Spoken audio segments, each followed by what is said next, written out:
Go now, go, walk out the door. Just turn around now, cause you're not welcome anymore.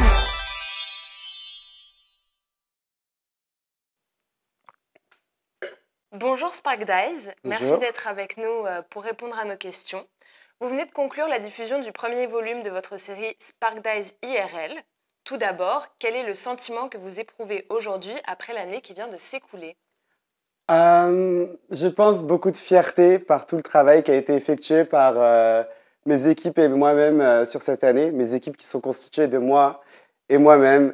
Beaucoup d'émotions parce que j'ai quand même raconté toute ma vie sur cette année. J'ai pu montrer l'évolution de ma personne. Faire passer ces messages positifs et divertir les gens, c'était quelque chose de trop cool. Et surtout, très touché par le retour des viewers tout au long de la saison. Comment est arrivé le concept d'IRL ? Le concept, il est venu de moi et ma bande de potes on adore se filmer. En fait, on se filme beaucoup avec nos téléphones. Quand on se réunissait à la maison, on n'aimait pas regarder des films ou des séries. Ce qui nous fait le plus kiffer, c'est revoir nos souvenirs. Ce truc qu'on partageait, qui me faisait trop kiffer, que j'avais envie de partager aux gens. Parce qu'en fait, c'est des vidéos qui sont tellement authentiques où tu as l'impression de revoir genre des vidéos VHS de tes parents. Je me dis que déjà, ça ferait des souvenirs qui seraient trop cool pour nous plus tard. Pour les abonnés, ça serait le meilleur moyen d'apprendre à me connaître, moi et mon univers, au plus authentique pour qu'après, ils comprennent un peu genre d'où mes projets sur lesquels je travaille ils viennent. Parce que j'en avais marre de faire les vidéos que je faisais à l'époque et de me cantonner à un format qui me correspondait plus du tout sur YouTube. C'était l'été dernier où je m'ennuyais et que j'ai commencé à filmer petit à petit.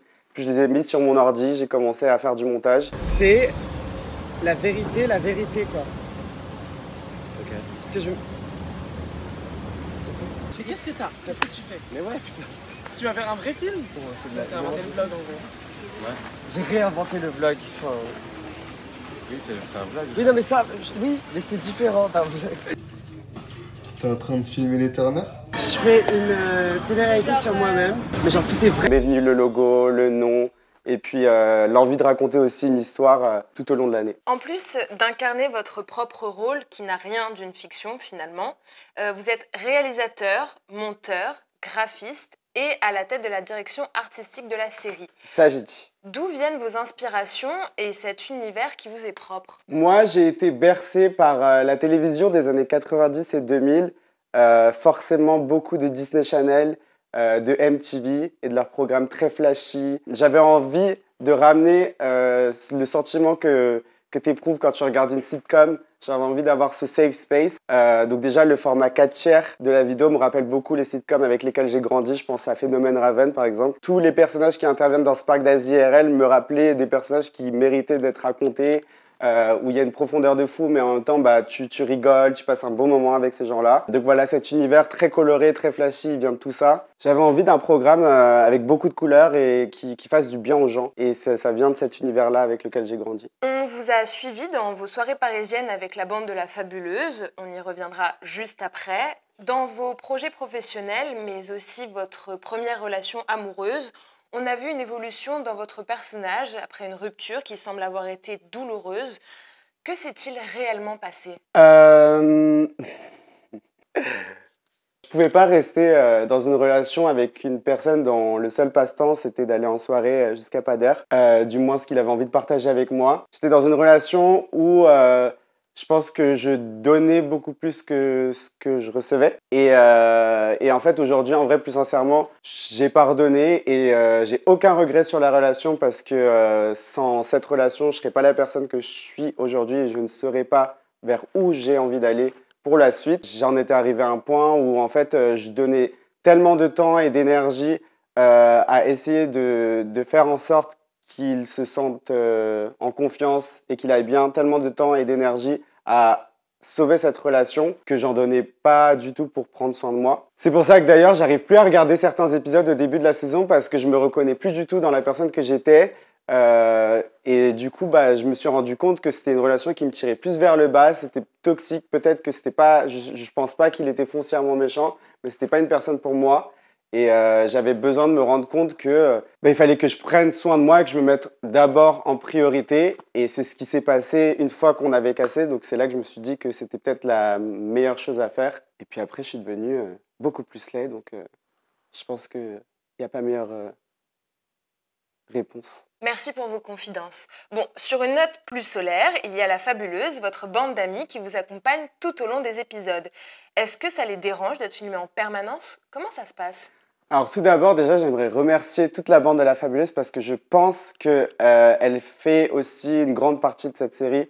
Elle serait pas la même sans cette bande d'amis qui accepte d'être filmée dans mon programme. Il faut savoir que moi, quand je les filme, j'ai un œil un peu différent de quand moi je me filme moi-même, c'est-à-dire que je sais les personnages qu'ils sont, je sais à quel point chacun a quelque chose à amener, chacun a sa profondeur, et c'est pour ça que quand je les filme, j'essaye d'être un peu discret parce que j'ai envie que chacun soit le plus naturel possible, sachant qu'il y en a déjà qui avaient déjà l'habitude d'être exposés sur les réseaux sociaux.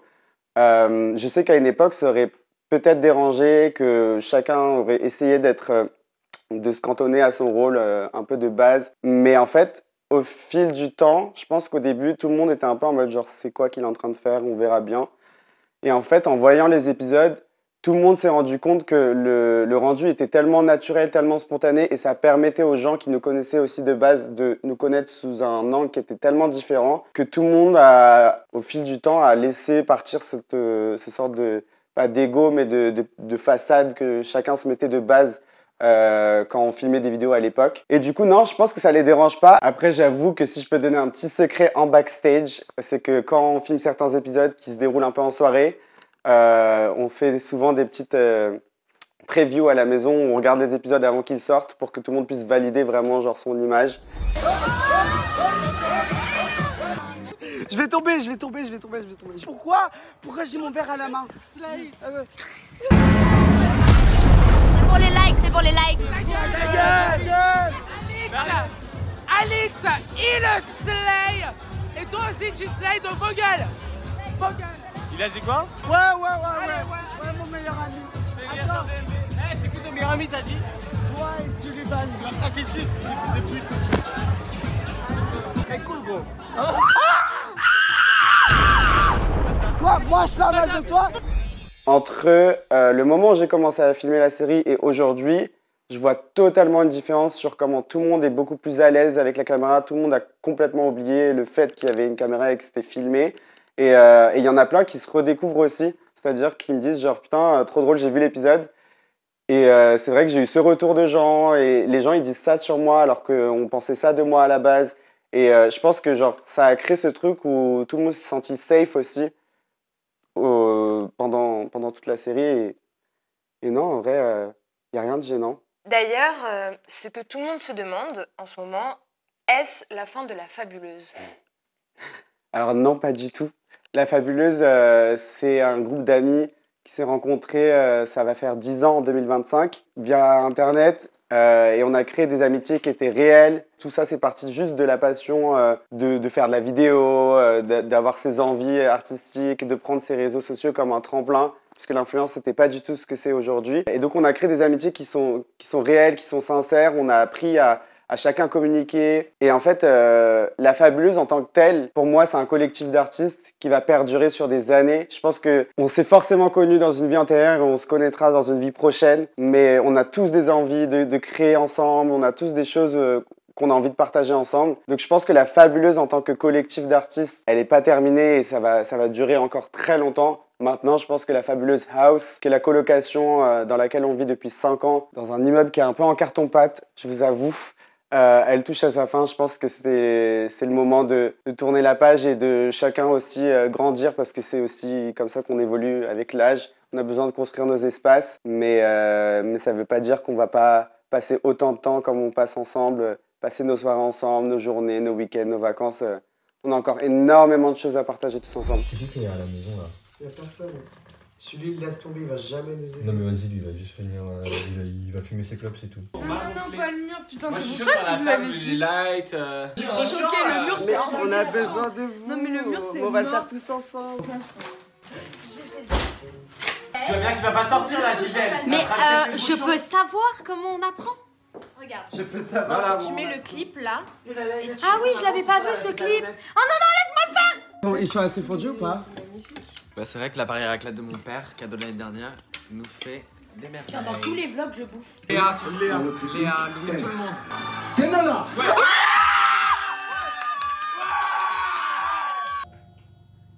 J'arrive pas à imaginer le sentiment que ça va faire quand on va déménager, genre. Il y a en tout dans ce premier volume 39 épisodes, donc 4 hors série. Est-ce que vous en avez des préférés et d'autres que vous n'aimez pas du tout? Alors comme j'ai dit au début, il y a certains épisodes que j'ai du mal à revoir. Je pense plus en début de saison parce que j'étais encore dans cette relation un peu toxique où je me reconnaissais plus et du coup de revoir ça. Je pense que genre je suis quelqu'un de très nostalgique donc je pourrais les revoir plus tard. Mais là maintenant c'est encore un peu trop tôt parce que je vois la personne que j'étais à ce moment-là et même s'il y a du chemin qui a été fait et c'est très positif ce qui s'est passé par la suite, c'est encore un peu difficile de me revoir, en tout cas moi physiquement. Après, j'aime beaucoup tous les épisodes. En vrai, en général, ils ont tous quelque chose d'unique et ils suivent aussi une certaine histoire. Et en même temps, c'est comme revoir des souvenirs. C'est-à-dire que moi, ce qui me fait le plus kiffer quand je revois les épisodes, c'est revoir mes potes, les moments qu'on a partagés. Je pense que un de mes préférés, c'est quand même un des épisodes qui a été le plus vu. C'est l'anniversaire de la reine d'Instagram parce que ça a été... l'un des premiers moments, je me suis senti vraiment confiant, bien dans ma peau, et puis on était tous ensemble à faire la fête. Je pense que les épisodes déjà où on nous voit danser, qu'on entend les sons, qu'on nous voit faire la fête, moi c'est quelque chose qui me rappelle des bons souvenirs. Yeah. Incroyable, je suis choqué.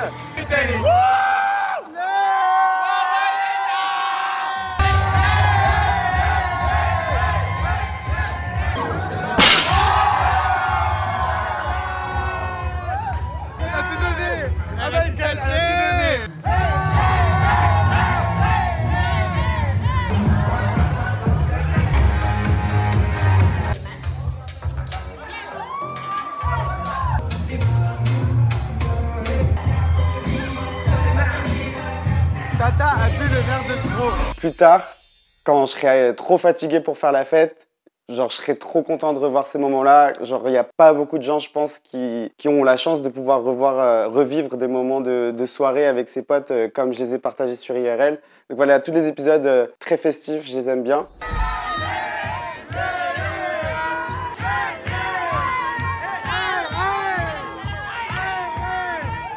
J'aime absolument tous les hors-séries que j'ai fait. Le Miami Beaches, je l'aime énormément parce que on a beaucoup rigolé. Je pense notamment à la scène où on était avec des guns. Ça fait encore? J'aime pas. J'aime pas la violence. Stop. Je peux pas. Non mais en plus ils me font peur les messieurs. J'ai des problèmes d'oreilles. J'ai peur qu'il me tire dessus quand il a peur, tu sais. It's okay. Bring your head down. You see the rouge? Good. All right. Point for the middle, the chest, okay? Find the rouge. I Good. find it. Okay, ready. Go. This is for my ex.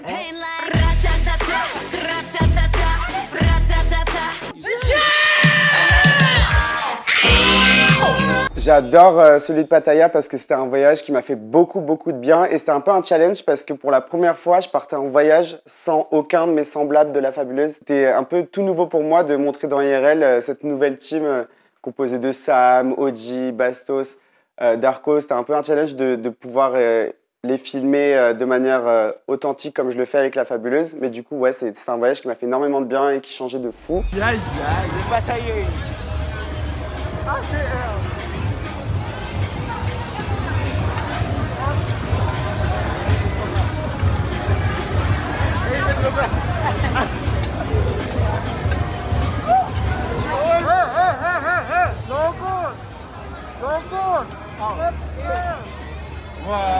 Ah, il va le balayer pour rien, après il va béton avec ses cannes. Et puis après, je pense que c'est vraiment mes favoris dont je suis le plus fier, c'est les Family Vacation qu'on a tourné en Guadeloupe parce que c'était vraiment La Fabuleuse dans sa safe space, dans sa petite bulle. Et je pense notamment à la scène la plus culte de toute la saison, qui est la fameuse scène de Gisèle qui craque dans la jungle, qui m'a fait marrer, qui nous a fait tous marrer. Encore aujourd'hui, on se l'envoie comme un mème dans nos groupes WhatsApp. Non mais je crois que tu sais pas. Je crois que tu sais pas. Arrête, t'es horrible. Vraiment, t'es horrible, genre. T'es horrible, genre. Vraiment, je crois que tu sais pas, genre, ce que c'est. Ma vie, je rigole. Ma vie, je rigole, ma poupée. Ma poupée. Allez, ma poupée, viens. Lâche-moi, Alice, vraiment, lâche-moi, genre. Me parle pas. Mais écoute Genre, pas, vous savez pas ce que c'est. Genre, moi, j'ai jamais fait ça. Genre, c'est mort. C'est nouveau, bébé. On a tous peur. Déjà, Moi, ça je fais jamais glisse, ça, je on va fais jamais mourir. ça. Tu descends, attends, je suis dans les premiers.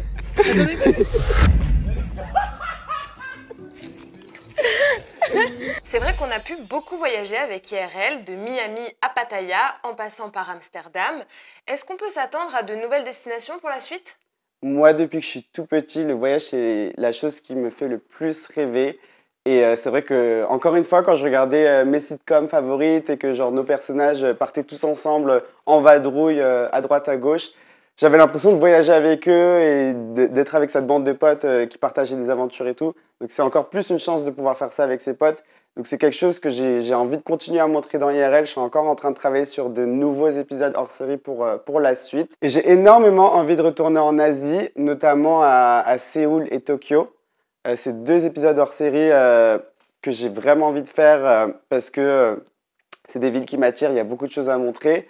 Et je pense aussi que les États-Unis me manquent beaucoup et j'aimerais bien montrer des villes comme New York ou Los Angeles. C'est des villes qu'on connaît très bien avec La Fabuleuse, dont on n'a pas eu encore l'occasion de voir dans IRL, alors que je pense que genre, les villes fitteraient trop dans le mood de la série. Genre. C'est quoi le plus dur quand on se filme en permanence? Je pense que c'est d'apprécier son physique à n'importe quel moment.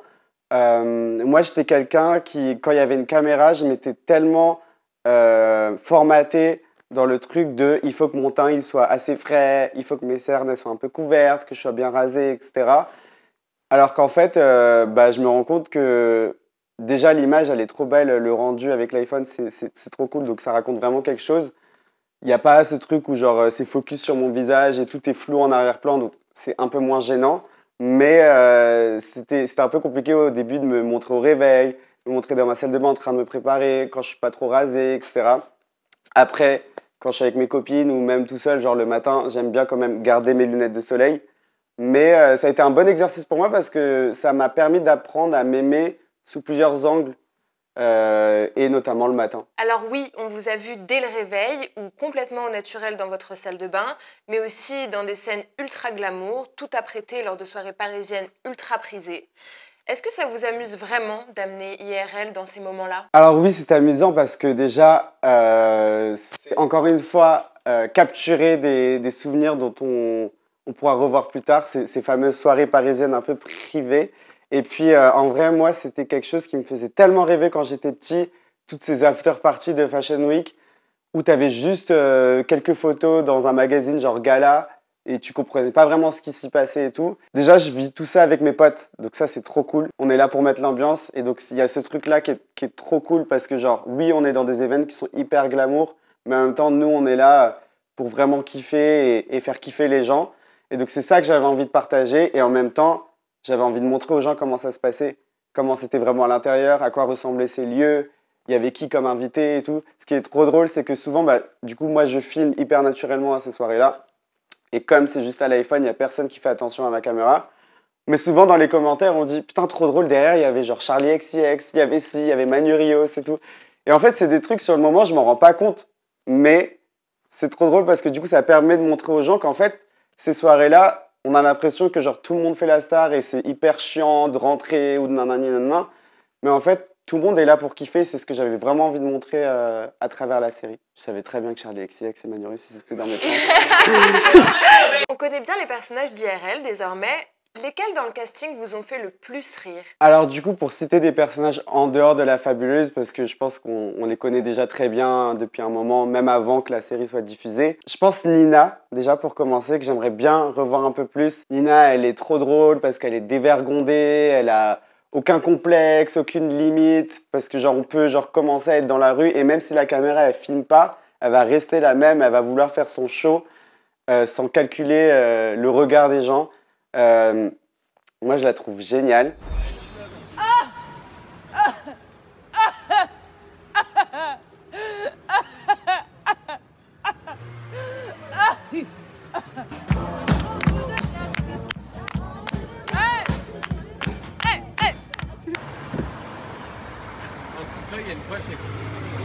Ça me dégoûte, mais l'odeur. Ensuite, il y a MV. qui est une fille qui est rentrée dans le groupe en vrai l'année dernière, réellement. On a créé une amitié qui est très forte et je l'apprécie tellement parce que déjà, au-delà du fait qu'elle est drôle dans IRL, ça reste une icône, une hit girl qui a un style qui est propre à elle, qui est magnifique. Mais en même temps, ce que les gens ne voient pas sur les réseaux, parce qu'en même temps, bah, c'est sa ligne édito, elle est très mode, très petite poupette, etc. C'est une fille qui est extrêmement drôle, extrêmement spontanée. Et moi, elle me fait trop rire. Je repense notamment à la scène où on avait oublié un sac dans une soirée et qu'elle appelle le mec de la boîte en lui disant « Voilà, on a oublié un sac Céline, noir, bourse, avec des AirPods Max dedans. » Elle donne tous les détails du sac et c'est juste que genre, tu te dis « Mais le personnage est trop phasant. » J'ai marché sur Mac Pleury arrivé. Ah, pas coupé. Bon, je me casse. Mais mets-les sur la table, non? Demain, on se fait un brunch. Je vais avec les. Ah, mais j'avais un sac, T'avais pas un sac? Mais attends. Mais. Je suis parti sur mon sac. Où? D'où? Arrête de mentir, je suis parti sur mon sac. D'où ça? Mettre la boîte. Non, arrête de mentir. Quelle boîte on a été?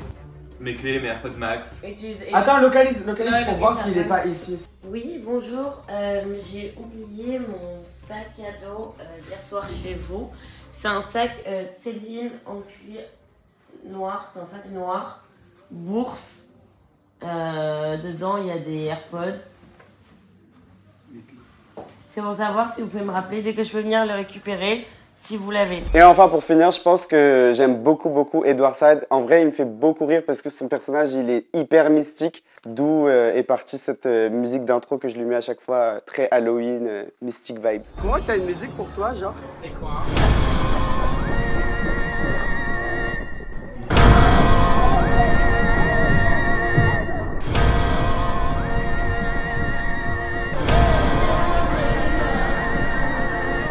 Je suis content d'avoir plus de passages, je suis content d'avoir plus de séquences. Oui. C'est que mon personnage plaît. Quelle est l'ambition de la série? Alors à la base, la série, elle est là pour... en fait, comme j'ai dit, j'ai lancé cette série après une longue pause sur les réseaux sociaux où je savais plus du tout ce que j'avais envie de faire et tout.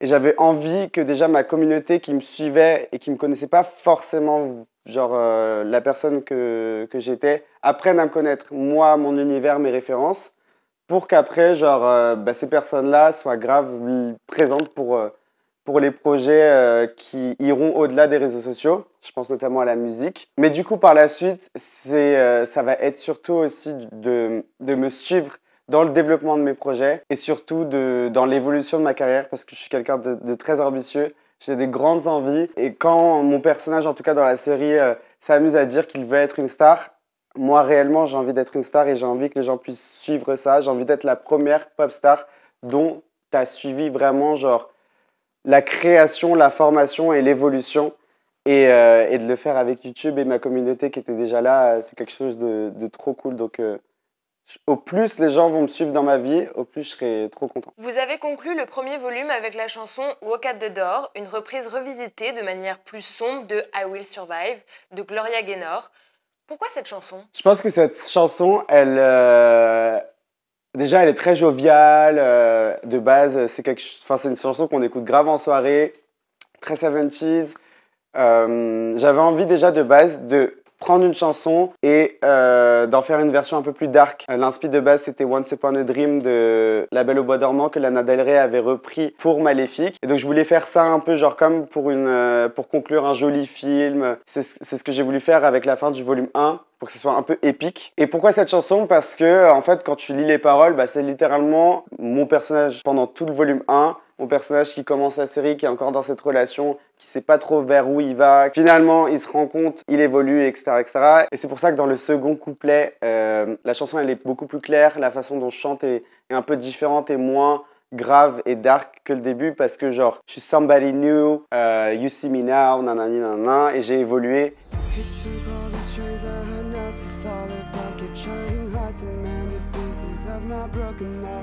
And I spent so many nights just feeling sorry for myself. I used to cry, but now I hold my head up high. And you see me, somebody new. I'm not that chained up little person still in love with you. Et je trouvais que ça racontait grave quelque chose qui me ressemblait sur l'année que je viens de traverser. Donc voilà pourquoi j'ai choisi cette chanson. C'est donc une chanson pour la série IRL, mais est-ce qu'on aura le droit à votre premier single? Le premier single, j'ai commencé à l'écrire en 2020 et j'avais toujours pas le second couplet. Au final, j'ai vécu mes expériences, j'ai fait ma vie et du coup, je l'ai écrit. C'est une chanson qui évolue, pareil comme I Will Survive, où je raconte encore une fois cette évolution dans ma personne, mais elle est beaucoup plus personnelle. C'est quelque chose que j'ai écrit tout seul. Je l'ai commencé en studio l'année dernière, je compte la finir cette année-là. Mais je voulais vraiment d'abord avoir cette chanson originale pour rendre hommage à ce premier volume de Spark Dice IRL qui était mon premier projet concret, avant de pouvoir sortir ma première chanson originale qui là est quelque chose qui est très important pour moi et je pense le faire avant la fin de l'année. En tout cas, ce que je peux dire, c'est que à travers les épisodes, il y a énormément d'indices sur cette première chanson. J'ai pas mal d'abonnés qui ont compris notamment le titre et de quoi ça allait parler. Mais tout ce que je peux dire, c'est que le volume 2, il sera beaucoup axé sur cette chanson. On est impatients. Merci. À quoi peut-on s'attendre pour la suite de Spark Dice IRL et pour son deuxième volume? Eh ben justement, tu vois, je t'en parlais. Sur le premier volume, on a un Spark Dice qui réapprenait à s'aimer soi-même, à aimer la vie, qui était encore dans la fabuleuse house, qui était encore avec ses potes, un peu dispersé, qui faisait beaucoup la fête. Je pense que sur le second volume, on aura tout autant de moments de partage avec ses potes, de moments conviviaux, mais j'ai surtout envie de raconter mon entrée dans l'âge adulte. Le volume 2, c'est Spark Dice qui sait qui il est, qui sait de quoi il a envie, qui a envie de réaliser et de concrétiser vraiment ses projets. Et donc, c'est la fin de la fabuleuse house, c'est l'entrée dans une nouvelle vie, un nouvel espace de vie, peut-être de nouvelles rencontres, et surtout Spark Dice qui devient une pop star. Merci Spark Dice. Avant de finir, avez-vous quelque chose à dire aux spectateurs qui vous regardent? Chez la meuf, hein. C'est trop la meuf, en tout cas. C'est le but. En tout cas. Je pense que trêve de plaisanterie, même si toutes mes réponses ont été sincères, j'aimerais remercier toutes les personnes qui ont donné de l'amour à travers ce projet. J'ai reçu énormément de messages, comme vous le savez, ça fait plus de 8 ans que je suis sur les réseaux sociaux, mais j'ai jamais eu un projet comme celui-ci dont je suis aussi fier. D'avoir vos retours, j'ai reçu des messages comme ça, de gens qui m'ont dit que ça les aidait chaque dimanche de venir passer quelques minutes avec nous, en tout cas sur YouTube. Si j'ai pu vous divertir, c'est le but. Si j'ai pu vous inspirer et vous faire passer des messages très positifs, c'est le but aussi. Et vraiment merci pour tout l'amour que vous avez apporté, au-delà des côtés très cool par rapport au projet. Par rapport à moi, vous avez réussi à me redonner confiance en ma personne, à me dire que mon univers, il en valait la peine et qu'il y avait vraiment des gens qui ont envie d'en savoir plus. Et donc, ça me donne envie de tout casser pour la suite. On se retrouve pour le volume 2 à la rentrée et il y a beaucoup de surprises qui arrivent. Des bisous. Keep slaying. Achetez les t-shirts à la rentrée aussi.